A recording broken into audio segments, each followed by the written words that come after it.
Tu penses avoir tout préparé pour l'arrivée de ton bébé? Et si je te disais qu'il y a des choses essentielles que beaucoup de parents oublient et qui peuvent leur compliquer la vie une fois que bébé est là? Dans cette vidéo, je te partage 5 choses qui vont t'aider à mieux anticiper l'arrivée de ton bébé et les premiers moments avec lui à la maison. Mais avant d'aller plus loin, abonne-toi parce que sur ce compte, je te partage mes meilleures astuces et mes meilleurs conseils issus de mes 9 années dans la petite enfance et de la science. Petit 1, un plan de change optimisé. On pense à la table allongée, on installe tout ce qui va avec. Mais la nuit, comment on fait?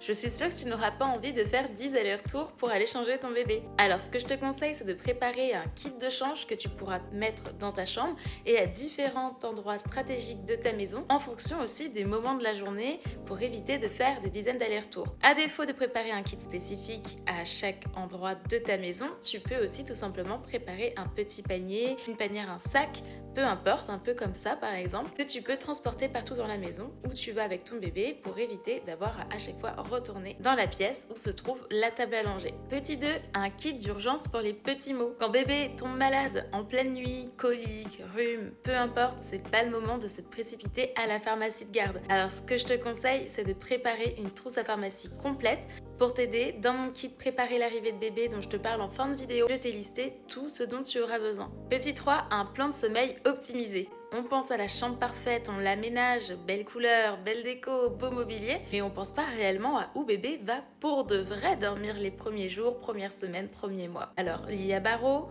cododo, couffin, ce choix peut changer pas mal de choses, que ce soit au niveau de ton allaitement maternel si c'est ce que tu souhaites, mais aussi au niveau de ton sommeil. Petit 4, un plan de relais parental, parce que comme tu le sais, il faut tout un village pour élever un enfant. C'est un proverbe africain que j'affectionne et dont je te parle depuis 5 ans. Si tu me suis depuis tout ce temps, peut-être que t'en as assez d'ailleurs. Parce que oui, les premières semaines sont épuisantes, alors est-ce que tu as déjà pensé à qui pourra venir t'aider, même ne serait-ce que ponctuellement? Je t'invite à te créer une petite liste de contacts, de proches et de professionnels de confiance qui pourront t'épauler les premiers mois de ton bébé. Petit 5, un carnet d'organisation pour diminuer ta charge mentale et baisser ton stress et surtout ne rien oublier. Parce que quand on vient de donner la vie, c'est pas facile entre la chute hormonale, le mommy brain, la fatigue, etc.